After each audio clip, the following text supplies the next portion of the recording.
It is a smell that belongs only to October in the South.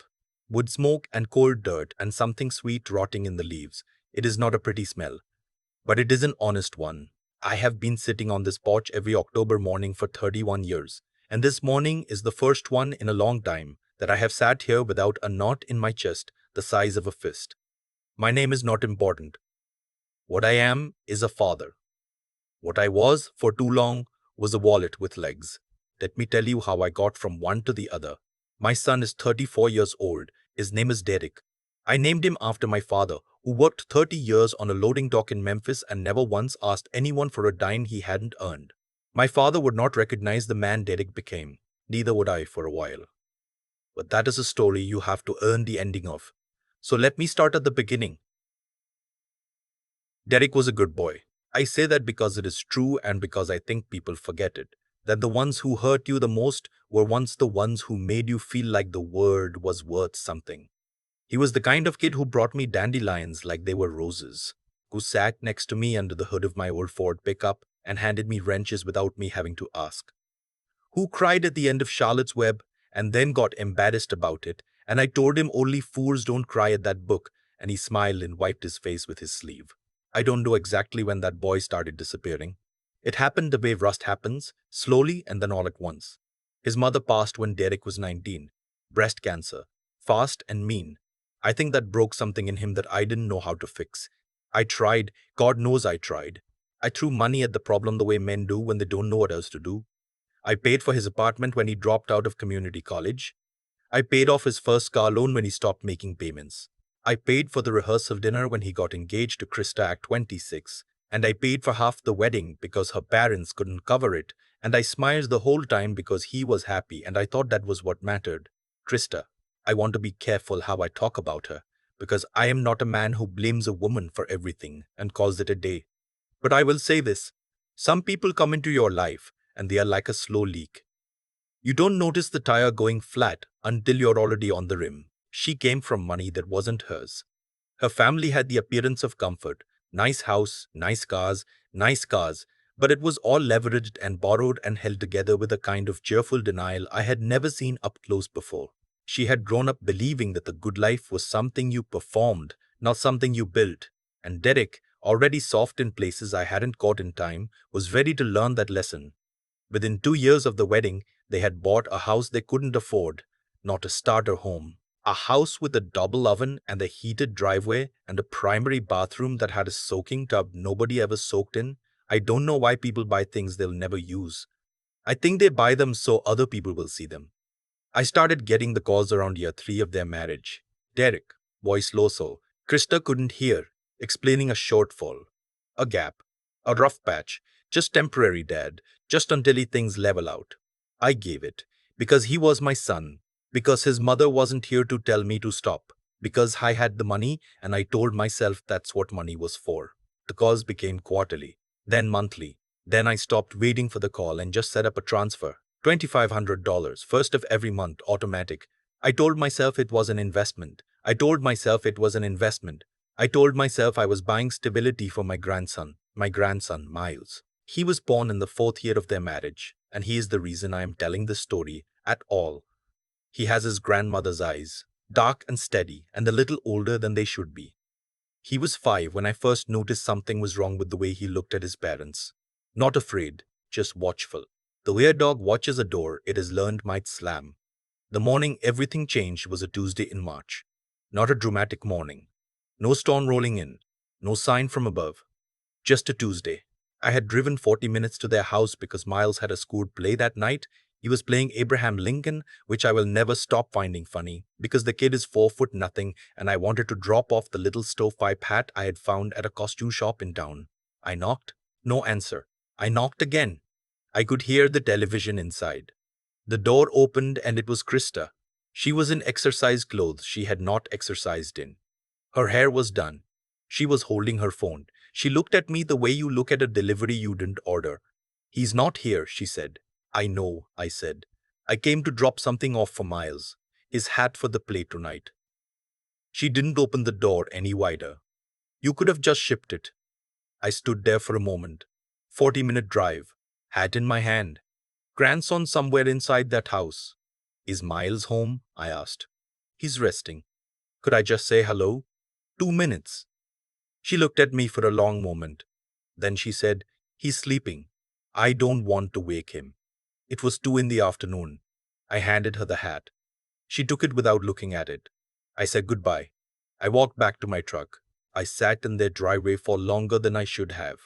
I was not angry yet. I was something quieter than angry. I was tired in my bones. That evening I sent Derek a text. Something gentle. Said I'd stopped by. Sorry I missed Miles. Hoped the play went well. Would love to see a photo. He replied 3 hours later. Dad, I need to ask you to give us some space. Krista feels like you drop by unannounced too much. It makes her uncomfortable. We need you to respect our boundaries. I need you to respect our boundaries. I read that text 4 times. I thought about the $2,500 that had left my account 6 days earlier. I thought about the rehearsal dinner I had paid for, the car loan, the 7 years of monthly transfers, the double oven, the heated driveway. I thought about a little boy in a stovepipe hat who was supposed to be sleeping at 2 in the afternoon. I put my phone down. I went to bed. I didn't sleep.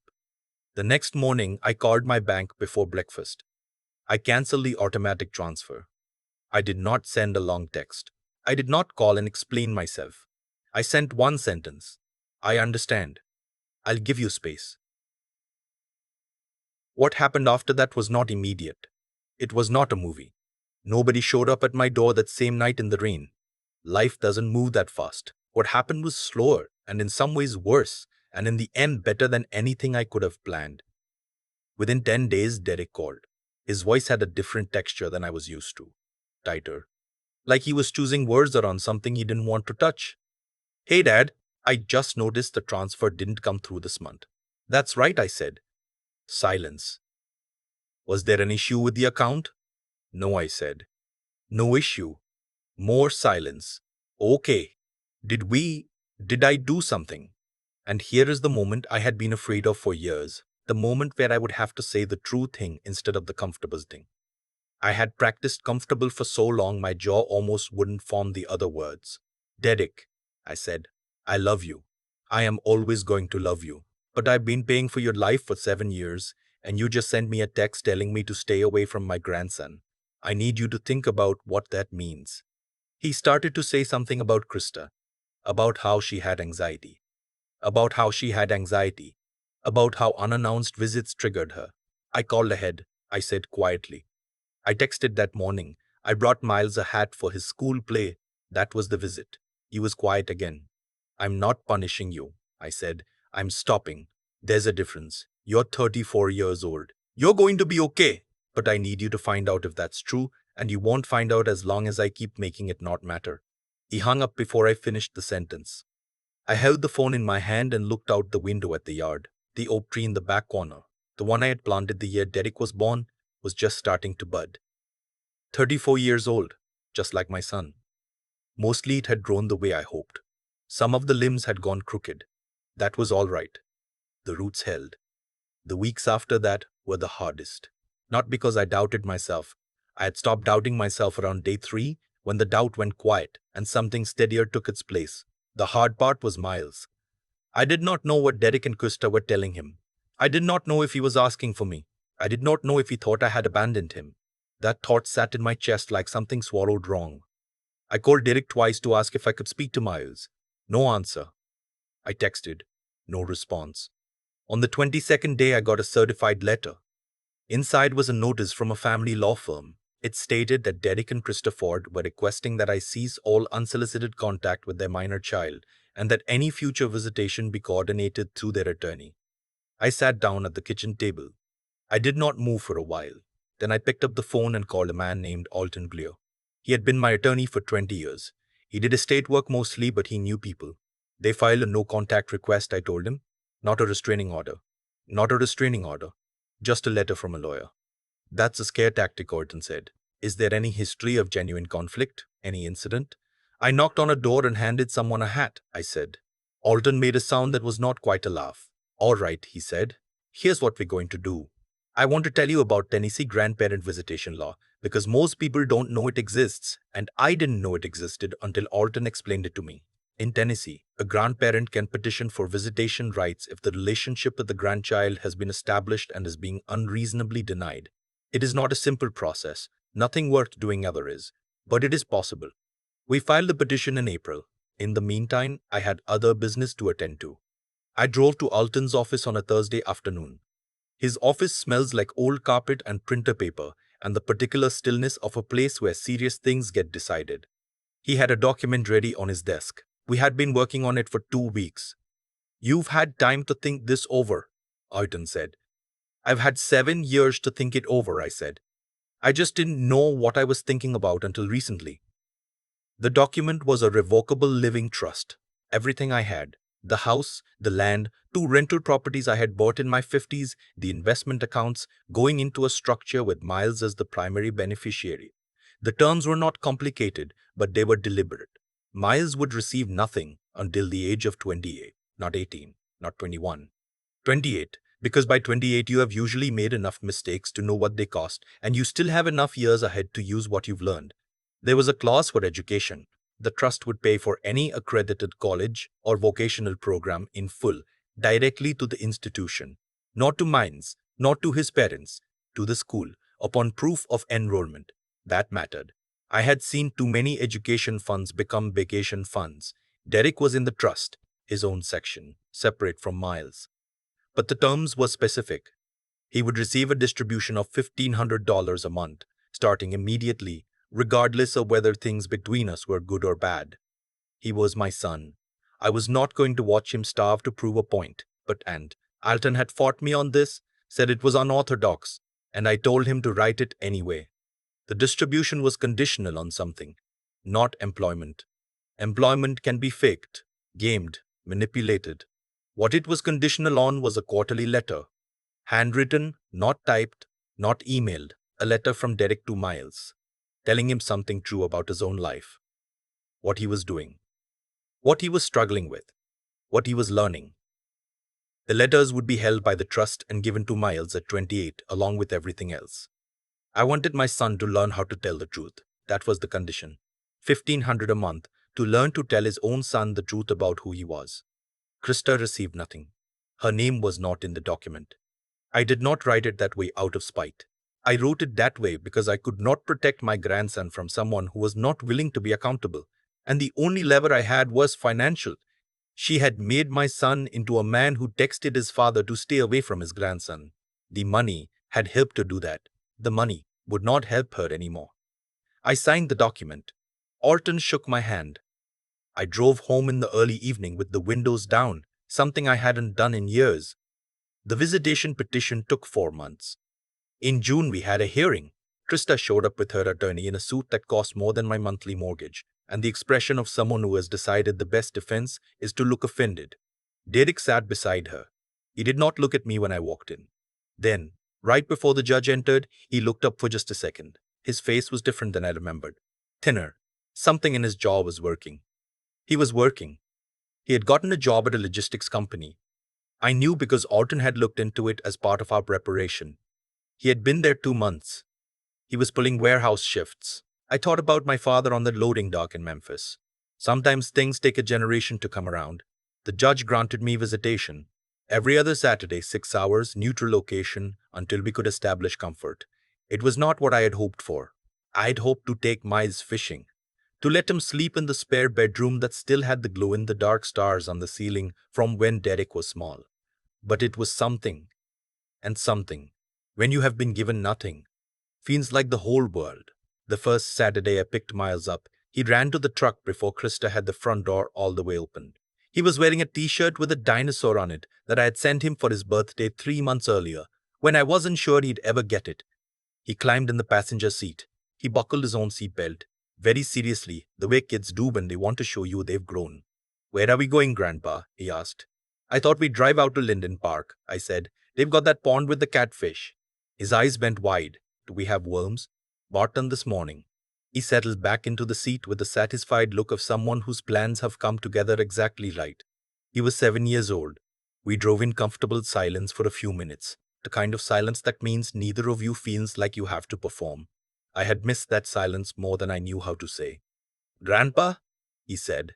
watching the trees go by. Yeah, bud. Dad said you were busy for a while. I kept my eyes on the road. That's true, I said. I was. He said you're not busy anymore. That's true too. Miles thought about this with the focused look he gets when he's working something out. He has always been a thinker. Even at 2 years old, he would look at you with that expression, like he was translating you into something he could understand. I missed you, he said finally. Simply. No drama. I missed you too, I said. A lot. He nodded. That was enough. We fished for 4 hours.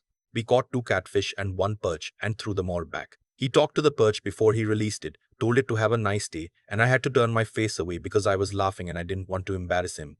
On the drive back, he fell asleep against the window. His mouth was open a little. He had a smear of bait on his forearm that he'd missed when we cleaned up. I thought about Derek at that age, asleep in the back seat on the way home from somewhere good. I thought about all the things I had done right with him and all the things I had done wrong, and how the line between them was not always as clear as I had wanted it to be. I had worked hard. I had provided. I had written the checks. And somewhere in all that providing, I had forgotten to let him feel the natural consequence of not providing for himself. And that forgetting had cost us both. I was not angry at myself anymore. You can only stay angry at yourself for so long before it becomes its own kind of indulgence. I pulled into the driveway. Krista was at the door before I had the engine off. I woke Miles gently. He blinked, remembered where he was, and hopped out with his tackle box. Derek was standing behind Krista. He had his arms crossed. He looked at me over her shoulder. I gave a short wave, nothing demanding. Just an acknowledgement. He uncrossed his arms. He gave a short wave back. That was it. That was the whole thing. But if you have ever been in a Cold War with someone you used to dandelion pick for, you know that a wave can be a white flag and a handshake and an apology all at once. We are not fixed. I want to be clear about that. There is no neat resolution to put a bow on. Derek and I have had 2 phone calls since June. They were short and careful, and neither of us said everything we needed to say. The letters, the ones he's supposed to write to Miles every quarter. I received the first one in September. 4 paragraphs in his handwriting which I haven't seen in years. He talked about his job. He said it was hard. He said it was learning things. He said he was learning things. He thought about Miles every day and that he wanted to do better. He did not mention Krista. He did not mention me. He talked about himself. Honestly, for 4 paragraphs, it was the bravest thing I'd seen him do in 10 years. I filed the letter in the folder Alton keeps for the trust. It will wait for Miles. When he is 28 and the trust passes to him, he'll have a box of letters from his father, a record of a man trying to figure out who he was. That might be worth more than the money. I'm not sure. I think it might. This morning, October. Wood smoke and cold dirt and something sweet in the leaves. I am sitting on this porch with a cup of coffee that has gone lukewarm because I've been sitting here too long, thinking. Miles is coming on Saturday. I'm going to teach him how to use a level. We are going to build a bat house for the backyard, the kind that holds 40 or 50 bats, because he watched a video about how bats eat mosquitoes and he has decided this is critical information I need to act on immediately. He emailed me a supply list. He is 7 years old and he emailed me a supply list. I look at that oak tree in the back corner of the yard. 34 years old, same as my son. Crooked in a few places, solid at the root. When you are young, you think love means making things easier for the people you love. You think the measure of a good father is how much pain you can absorb for your children before they have to feel it. You pour yourself out like it is a virtue, like the emptying is the point. I am 63 years old, and I know now that is not love. That is fear wearing love's clothes. The real love sometimes means standing at the edge of what you're is capable of and refusing to walk it for them. Real love sometimes means the hardest phone call you've ever made, and the silence after, and the waiting, and not knowing if the waiting will ever end. My son is warehousey boxes in a logistics center 50 miles from the house I paid for him to live in. His back hurts. His hands are rougher than they've ever been. He is writing letters to his son every 3 months in his own handwriting. I don't know yet what the man on the other end of those letters will look like. I am still waiting to meet him. But for the first time in a long time, I think he might be someone worth knowing. Drink your coffee before it goes cold. Hold the people who are still here. Know the difference between giving someone a hand and carrying them so long you've both forgotten they have legs. That's what I've got. That's the whole of it. I have thought a lot about what I did wrong with Derek. Not in the way that eats you alive, but in the way that a carpenter thinks about a bad joint, studying it, understanding it, so he doesn't cut the same way twice. The truth is, I was never trying to buy his love. I know that sounds like something a man says to defend himself, but I mean it plainly. I was trying to shortcut his pain. Every check I wrote was me saying, without words, I don't want you to struggle the way I struggled. And that feeling, that impulse, is not wrong in itself. The wrong was in believing that removing struggle was the same thing as giving someone a good life. It isn't. It never has been. A muscle that never works, never grows. A man who never carries weight, never learns what he's capable of holding. What I understand now, sitting on this porch in October with my coffee gone cold, is that character is not inherited. You can pass down your eyes, your jawline, your tendency to hum while you work. You cannot pass down the part of you that was built by difficulty. That part has to be earned fresh by every person who wants it. I couldn't hand it to Derek any more than I could hand him my knees or my 30 years of hard decisions. He had to go earn his own. The cause and effect of what happened between us is not complicated when you strip away the emotion. I removed the consequences of Derek's choices for 7 years. So for 7 years, Derek made choices with no consequences. Then I stopped, and the consequences arrived all at once, and they were bigger than they would have been if I had let them come gradually, the way they were supposed to. That is on me as much as it is on him. Maybe more. What I hope for Derek, and I mean this without bitterness, because bitterness is a poison you drink yourself, is that the warehouse teaches him what I couldn't, that the sore back and the early alarm and the paycheck that isn't quite enough becomes the foundation of something real. I hope he writes those letters to Miles every quarter and that the writing of them forces him to be honest with himself. Because you cannot write the truth to your child without first admitting it to yourself. That is the hidden work in the condition I set. It was never about the money. It was about making him practice honesty until it became habit. And Miles with his supply list and his dinosaur shirt and his very serious opinion about bats. He's going to be fine. I know this the way you know certain things, not from evidence but from something older than evidence. He is watchful and he is kind and he has already survived more than a 7-year-old should have to. The shelf we build together will be a little crooked in places. That is all right. The things we build with our hands always are. The imperfection is the proof that a person made it. I am not a perfect father. I was not a perfect grandfather. But I am still here, still trying, still showing up on Saturday mornings with worms in a cup and dime to spare. That is what I have learned in the end.